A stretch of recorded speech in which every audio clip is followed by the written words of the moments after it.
ये जो गैस की किल्लत है ये बढ़ने वाली है। आज आप देखते हैं कि कमर्शियल लोगों के लिए गैस का सिलेंडर मिलना एक ऐसा दिख रहा है कि कमर्शियल लोगों को सिलेंडर मिलना तो एक ख़जाना मिलने के बराबर है। और अफसोस की बात यह है कि हमारे मुल्क के वज़ीर आज़म मेरे को लगता है कि 2029 तक दुनिया के पूरे मुल्कों का दौरा कर चुके होंगे, कोई नहीं बचा अब तक। जहाँ देखो आप चले गए। अब ये 11 साल में आप देखिए कि एक चीज़ होती है स्ट्रेटेजिक पेट्रोलियम रिज़र्व, माने अगर कभी किल्लत हुई तो वो स्ट्रेटेजिक पेट्रोलियम रिज़र्व को इस्तेमाल किया जाता है। और हमारा जो क्रूड ऑयल का जो स्ट्रेटेजिक पेट्रोलियम रिज़र्व है एक विशाखापट्टनम, बेंगलुरु और पडूर में है, वहाँ पे सिर्फ 9 से 10 दिन का स्ट्रेटेजिक पेट्रोलियम रिज़र्व है। और एलपीजी और एलएनजी के लिए कोई नहीं है मैकेनिज़्म, कोई मैकेनिज़्म नहीं है। यानी एलपीजी और एलएनजी का कोई वहाँ पर मैकेनिज़्म नहीं है। आईईए बोलता है कि कम से कम 90 दिन का स्ट्रेटेजिक पेट्रोलियम रिज़र्व होना चाहिए। अगर आप ओएमसी कंपनीज़ को मिला लिए तो कुछ 70 या 75 दिन होते हैं। तो 11 साल से इन्हों क्या कर रहे नहीं मालूम। ख़ुद पार्लियामेंट की स्टैंडिंग कमेटी ने कहा कि फ़ेज़ 2 जो है एसपीआर का चांदीखोल और पडूर में 2021 में मंजूर हुआ था और ये पूरे के पूरे काम शुरू नहीं हुए। अब आप जानकर हैरत करेंगे कि भारत का जो एनर्जी डिमांड है 22 मिलियन बैरल ऑयल हर दिन 2024 में हम इस्तेमाल करते थे। कितना? 22 मिलियन बैरल ऑयल। अब वो बढ़ के वो 2050 में बढ़कर 43.6 मिलियन हो जाएगा।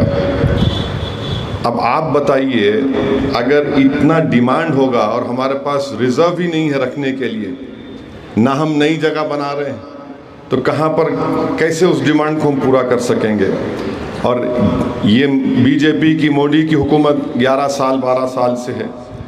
आप कहाँ से गैस खरीद रहे? सऊदी अरब, क़तर, यूएई, कुवैत, ये सबसे ज़्यादा एलपीजी इंपोर्ट यहाँ से होता। और कहाँ से आता? स्ट्रेट ऑफ हॉर्मुज़ से आता। अब स्ट्रेट ऑफ हॉर्मुज़ पे ईरान बोल दिया कि जो हमारे साथ है उनको उनकी कश्ती, नहीं तो दूसरे जाओ। आप दूसरे ममालिक से क्यों नहीं करें भाई? आप सारी दुनिया जानती कि वो स्ट्रेट ऑफ हॉर्मुज़ में कभी भी वहाँ पर कुछ हो सकता है। और आप तो विश्व गुरु बनना चाह रहे। आप बोल रहे मैं वही देख लिया, मैं वो देख लिया। 2024 के पार्लियामेंट के इलेक्शन में नरेंद्र मोदी ने कहा कि मैं तो अजीब, मैंने उन्हें वही बोल दिया कि मैं ऐसा पैदा हुआ था, वैसा नहीं पैदा। अरे भाई आप कुछ भी होंगे। 11 साल से मालूम कि ये स्ट्रेट ऑफ हॉर्मुज़ एक बड़ा ख़तरनाक इलाक़ा है। मगर आप अब जब परेशानी बढ़ गई, अब जब गैस के कमर्शियल सिलेंडर बंद हो रहे हैं, तो उन्होंने अब क्या कर रहे हैं? मैं ऑस्ट्रेलिया, अल्जीरिया, कनाडा, नॉर्वे से हम लाएंगे। मुसीबत आए तो आप जाएंगे। 11 साल से क्यों नहीं डाइवर्सिफाई किया? और क्या गारंटी है कि ऑस्ट्रेलिया, अल्जीरिया, कनाडा, नॉर्वे हमको देंगे? अब हम क्राइसिस में हैं। फिर ये बोलते हैं कि उज्ज्वला, हमने उज्ज्वला गैस का स्कीम है, 10 करोड़ लोगों को हम देते, उसमें कई लोग रिफ़िल भी नहीं करा रहे, उसकी कीमतें बढ़ चुकी हैं।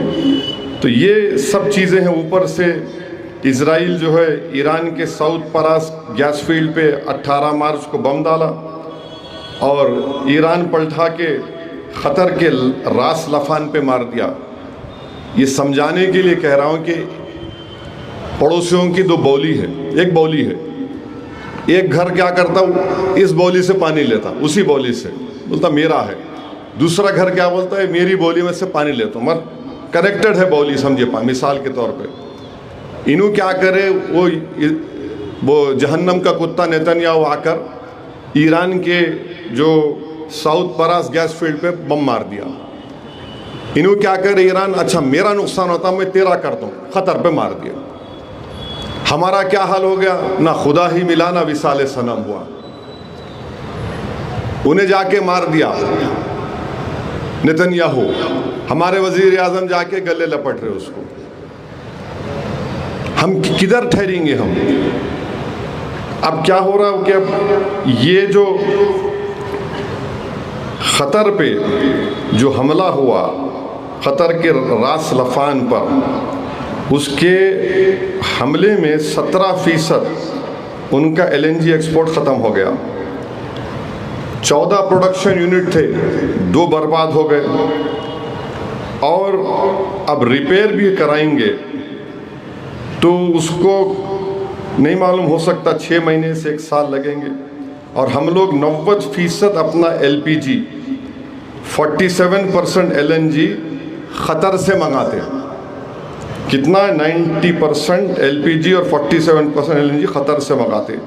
अब रास लफ़ान पे हमला हुआ तो कम से कम 20% हम तो वैसे 60% इम्पोर्ट करते LNG गैस, अब इसमें 20% का नुकसान हो जाएगा। तो ये क्या होगा? LNG, गेल, गुजरात स्टेट पेट्रोलियम, पेट्रोनेट, इन सब का क्या होगा? तो ये रास लफ़ान पे जो हमला हुआ, ये इसका नुकसान तो भारत को उठाना पड़ेगा।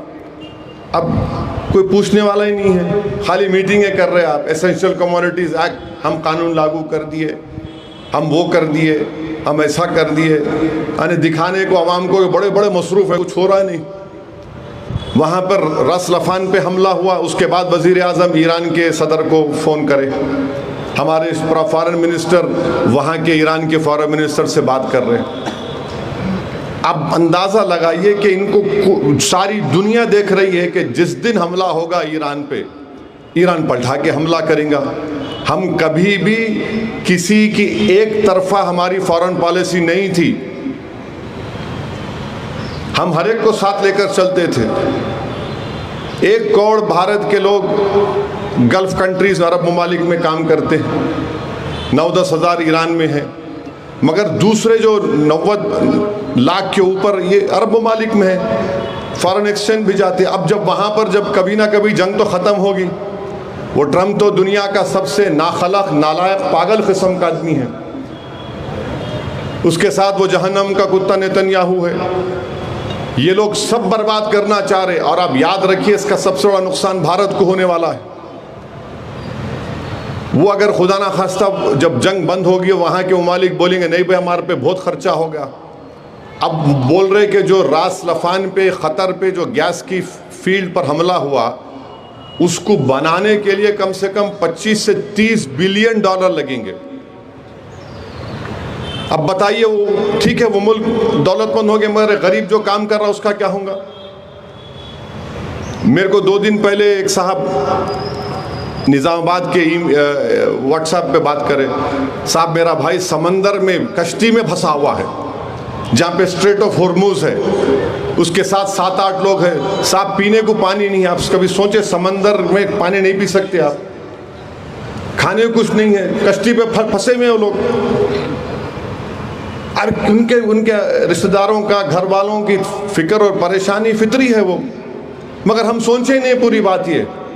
और RSS बीजे वाले, अरे नहीं हमको सब मालूम, हम तो वो बंद कर देंगे, फुला कर देंगे, ये अरे तुम ये तो दिख रहा था ये होने वाला है। अब अल्लाह को मालूम क्या क्या होने वाला है वहाँ पर।